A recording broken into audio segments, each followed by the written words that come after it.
Hello friends, welcome to my YouTube channel success master में आपका स्वागत है। आज अपन पढ़ेंगे सीईटी से संबंधित कुछ इम्पोर्टेंट क्वेश्चन जो कि एग्ज़ाम की दृष्टि से काफ़ी इम्पोर्टेंट है। चलो दोस्तों शुरुआत करते हैं। क्वेश्चन नंबर 1 है, उदयपुर का कौन सा मंदिर सांझियों के लिए प्रसिद्ध है? तो मच्छंद्र नाथ मंदिर है वो सांझियों के लिए प्रसिद्ध है। और यहाँ पे नाथद्वार के श्रीनाथ जी के मंदिर में केले की सांझी बनाई जाती है जो कि संपूर्ण भारत में प्रसिद्ध है। दूसरे, राजस्थान में देव झूलने का मेला कब बढ़ता है? भाद्रपद शुक्ल एकादशी को देव झूलने का मेला लगता है। इनके अलावा रानी सती का मेला पूछा जाए तो भाद्रपद अमावस्या को, त्रिनेत्र गणेश जी का मेला भाद्रपद शुक्ल चतुर्थी को और भोजन थली मेला भाद्रपद शुक्ल पंचमी को आयोजित होता है। फिर आगे है, टमखण 28 संस्थान चित्रकला किस जिले में स्थित है? तो ये उदयपुर में स्थित है। टमखण 28 टमखण 28 संस्थान है, ये उदयपुर जिले में स्थित है। इनके अलावा पश्चिमी सांस्कृतिक केंद्र भी उदयपुर में है, प्रोग्रेसिव आर्टिस्ट ग्रुप भी उदयपुर में है, कलावर्त जयपुर में। इनके अलावा ज्वार कला केंद्र जयपुर में, मयूर वनस्थली टोंक में। तो इस तरह से प्रमुख प्रसिद्ध है। फिर आगे है, रानी सागर तालाब और पद्म सागर तालाब किस जिले में जलापूर्ति के लिए 2 जलाशय बनाए गए? तो ये मेहरानगढ़ में बनाए गए। तो यानी रानी सागर तालाब और पद्म सागर तालाब ये मेहरानगढ़ दुर्ग में स्थित है। इनके अलावा देखो, रानी सागर तालाब है वो राव जोधा की हाड़ी रानी जसमादे ने इसका निर्माण करवाया था। जो पद्म सागर का निर्माण राव गंगा ने रानी पद्मावती जो मेवाड़ के राणा सांगा की पुत्री थी। इनके अलावा मामादेव तालाब कुंभलगढ़ में, भीमतल तालाब चित्तौड़गढ़ में और पदला तालाब रणथंभौर में स्थित है। इनके अलावा अगला क्वेश्चन है, बुलंद दरवाज़ा किस दुर्ग में स्थित है? तो ये गागरोन दुर्ग में स्थित है। इसका निर्माण किसके द्वारा किया गया है? औरंगजेब के द्वारा। और गागरोन का दुर्ग वो झालावाड़ में काली सिंध और आव नदियों के संगम पर स्थित है। इसे जल दुर्ग भी कहते हैं। फिर वह दुर्ग जिसमें एक जैसे 9 महल स्थित है, यह नाहरगढ़ दुर्ग में है जिसमें एक जैसे 9 महल स्थित है। इस दुर्ग में महाराणा माधो सिंह प्रथम ने अपनी 9 पासवानों हेतु एक जैसे 9 महल बनवाए थे। फिर राजस्थान के उत्तर दक्षिण और पूर्व पश्चिम विस्तार में अंतर, तो ये 43 किलोमीटर इसका अंतर है। यानी उत्तर दक्षिण की लंबाई है 826 और पूर्व पश्चिम की लंबाई है 869। तो इन दोनों के बीच का अंतर निकालेंगे तो ये 43 किलोमीटर आएगा। फिर राजस्थान में मानसून का परिवर्तनीय काल यानी मानसून के लौटने का समय है अक्टूबर से मध्य दिसंबर तक।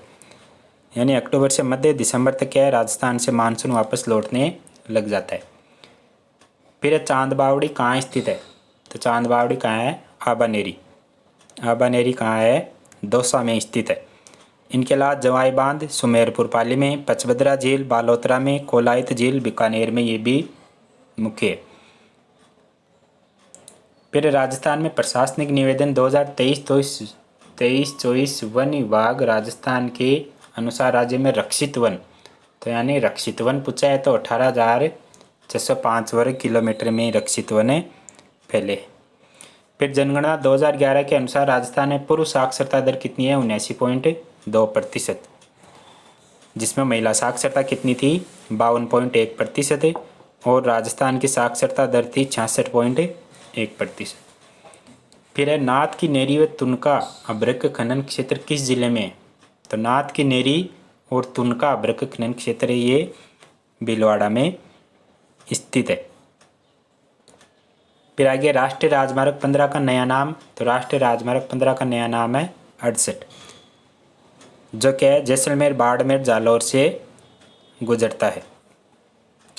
फिर राजस्थान राज्य जैव विविधता बोर्ड की स्थापना की गई वर्ष 2010 में, यानी 14 सितंबर 2010 में राजस्थान जैव विविधता बोर्ड की स्थापना की गई।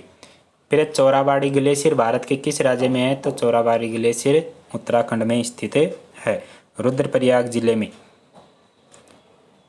फिर आगे, कुमायूं पंजाब हिमालय का सर्वोच्च शिखर है, तो नंदा देवी व नंगा पर्वत, यानी ये कुमायूं हिमालय का सर्वोच्च शिखर है। कुमायूं हिमालय सतलज नदी के काली नदी तक इसका विस्तार है, जो 320 किलोमीटर लंबी।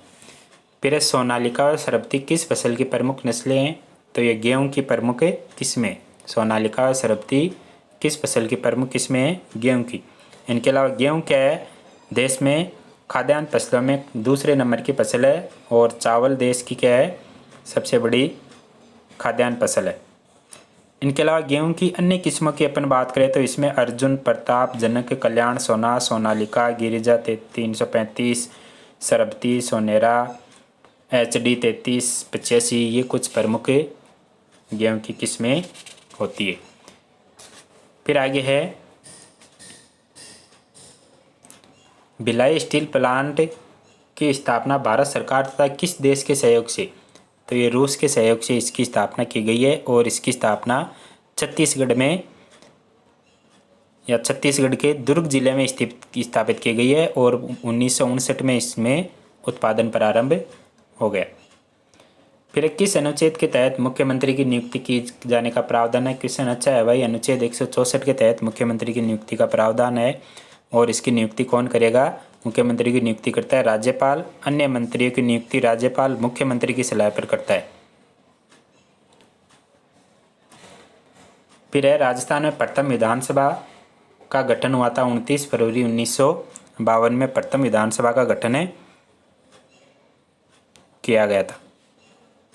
यानी 4 जनवरी से 24 जनवरी 1952 तक आम चुनाव हुए थे, और 29 फरवरी 1952 को प्रथम विधानसभा का गठन किया गया। इनके अलावा राजस्थान की प्रथम विधानसभा बैठक पूछी जाए तो प्रथम विधानसभा बैठक 29 मार्च 1952 को स्वामांसी टाउन हॉल में की गई थी। फिर आधुनिक भारत में जिला शब्द की शुरुआत कब हुई? तो 1776 में जिला शब्द की शुरुआत की गई। फिर राजस्थान में प्रथम निर्वाचन आयुक्त ने अपना पदभार ग्रहण कब किया? तो 1 जुलाई 1994 को। 1 जुलाई 1994 को प्रथम चुनाव आयुक्त कौन? इनके अलावा प्रथम चुनाव आयुक्त कौन, निर्वाचन आयुक्त कौन थे? अमर सिंह राठौड़, जिन्होंने 1 जुलाई 1994 को पदभार ग्रहण किया।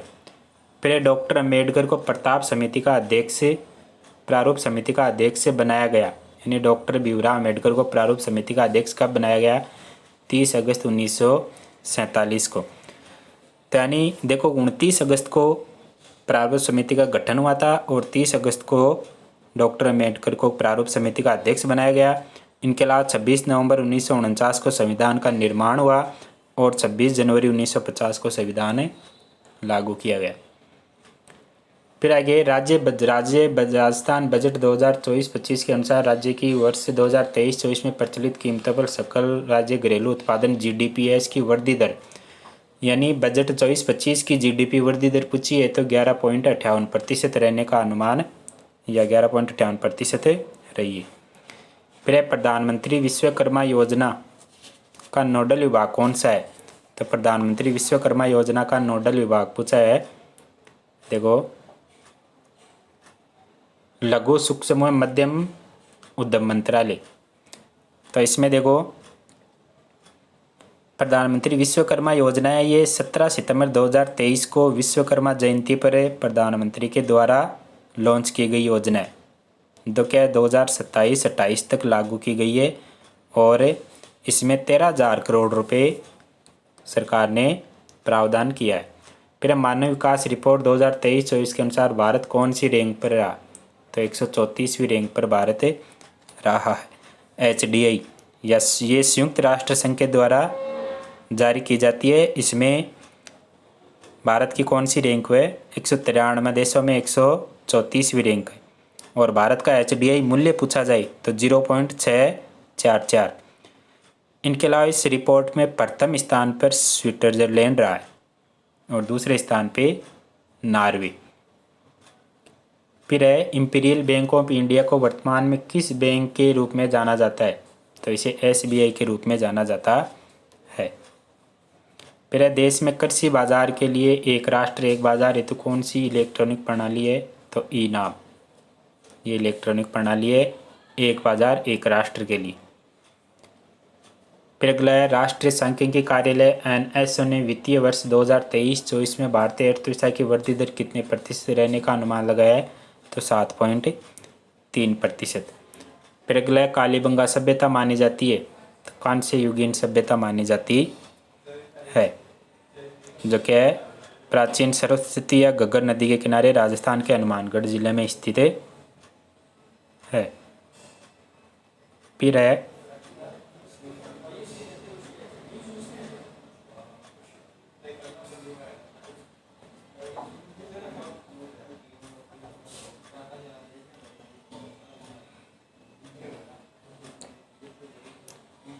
है अकबर ने महाराणा प्रताप को समझाने के लिए सर्वप्रथम किसे भेजा, जलाल खां खिलजी को भेजा। देखो महाराणा प्रताप को समझाने के लिए अकबर ने 4 शिष्टमंडल भेजे थे। पहला शिष्टमंडल जलाल खां खिलजी को भेजा था 1572 में, फिर मान सिंह को भेजा 1573 में, फिर भगवानदास को अक्टूबर 1573 में और टोडरमल को दिसंबर 1573 में। फिर आगे है दोषी का युद्ध कब हुआ, तो 1526 में दोषी का युद्ध हुआ, और ये किनके मध्य हुआ, बीकानेर शासक राव लूणकरण और नारनौल के नवाब था अब्बी मीरा के मध्य लड़ा गया, और इसमें अब्बी मीरा विजय रहा, जबकि लूणकरण वीर गति को प्राप्त हो गया। अजमेर में आना सागर झील का निर्माण किसने करवाया, तो ये अर्णोराज ने अजमेर में आना सागर झील का निर्माण कराया, और यहाँ पे अर्णोराज ने पुष्कर में वराह मंदिर का निर्माण भी करवाया था।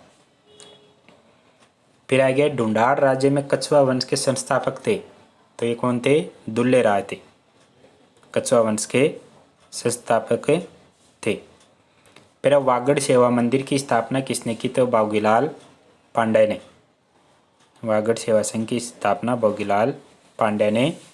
इनके अलावा वागड़ सेवा संघ, वागड़ सेवा मंदिर सेवा संघ, हरिजन सेवा समिति, ये भी बाबूलाल पांडे के द्वारा स्थापित की गई प्रमुख संस्थाएं थी। फिर मत्स्य संघ का निर्माण हुआ, तो 18 मार्च 1948 को मत्स्य संघ का निर्माण हुआ। धौलपुर, भरतपुर, करौली व अलवर को मिलाकर इसका निर्माण किया गया। इनके अलावा इसका उद्घाटन गोडगिल ने किया। राजधानी अलवर बनाई गई। राजप्रमुख उदयभान सिंह था और प्रधानमंत्री शोभाराम कुमाऊँ थे। इनके अलावा अगला है महाराष्ट्र का सुकरात किसे कहा जाता है, महादेव गोविंद रानाडे को महाराष्ट्र का सुकरात कहा जाता है, जिन्होंने विधवा विवाह संघ की स्थापना 1867 में की। ये क्या है, गोविंद रानाडे गोपाल कृष्ण गोखले के राजनीतिक गुरु थे। इन्होंने क्या है 1771 में पूना सार्वजनिक सभा की स्थापना की। फिर इसरो ने 14 जुलाई 2023 को किस परीक्षण यान से चंद्रयान 3 मिशन लॉन्च किया, तो LVM-3M4 ये लॉन्च किया किसने, इसरो ने। फिर है 25 जनवरी से 9 मार्च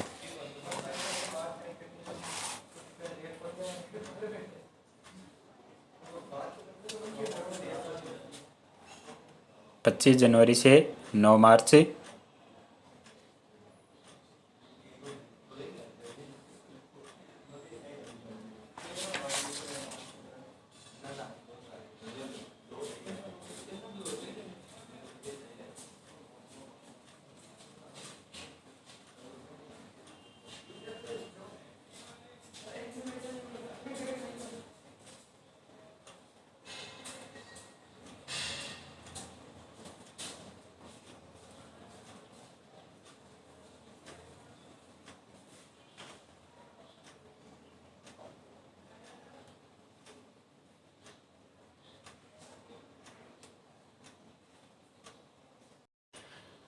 अगला है देखो 25 जनवरी से 9 मार्च 2023 तक भारत ने किस देश के साथ धर्म गार्जियन संयुक्त युद्धाभ्यास किया। धर्म गार्जियन संयुक्त युद्धाभ्यास पूछा जाए तो ये जापान के साथ में किया गया, जो क्या है महाजन फील्ड फायरिंग रेंज बीकानेर में आयोजित हुआ और ये 5वां संस्करण था। फिर आगे देखो भारतमाला प्रोजेक्ट के तहत बनाए जा रहे अमृतसर जामनगर एक्सप्रेस वे का कितना भाग राजस्थान से होकर गुजरेगा, तो ये 637 किलोमीटर राजस्थान से गुजरेगा और राजस्थान के ये 6 जिलों से गुजरेगा, गंगानगर, हनुमानगढ़, बीकानेर, बाड़मेर, जोधपुर, जालौर, और इसकी कुल लंबाई होगी 917 किलोमीटर, जिसमें से 637 किलोमीटर राजस्थान से गुजरेगी। फिर आगे फरवरी 2024 में भारत की पहली स्वदेशी हाइड्रोजन फ्यूल सेल फेरी लॉन्च की गई। ये गुजरात गांधीनगर से स्वदेशी हाइड्रोजन फ्यूल सेल फेरी लॉन्च की गई, गांधीनगर गुजरात से। फिर अगला क्वेश्चन है, हाल ही में विश्व बैंक के समूह ने आरबीआई की किस पूर्व डिप्टी गवर्नर को आर्थिक सलाहकार का सदस्य नियुक्त किया है? तो इसका आंसर हो जाएगा राकेश मोहन। फिर है फरवरी 2024 में देश में शुरू की गई पीएम सूर्यघर मुफ्त बिजली योजना के तहत उपभोक्ताओं को कितने यूनिट बिजली प्रतिमाह मुफ्त मिलेगी? तो इसका आंसर हो जाएगा 300 यूनिट प्रतिमाह। तो यानी पीएम सूर्यघर मुफ्त बिजली घर योजना के तहत 300 यूनिट प्रतिमाह उपभोक्ताओं को बिजली फ्री दी जाएगी। Okay friends, thank you. Video अच्छा लगे तो चैनल को सब्सक्राइब ज़रूर करें।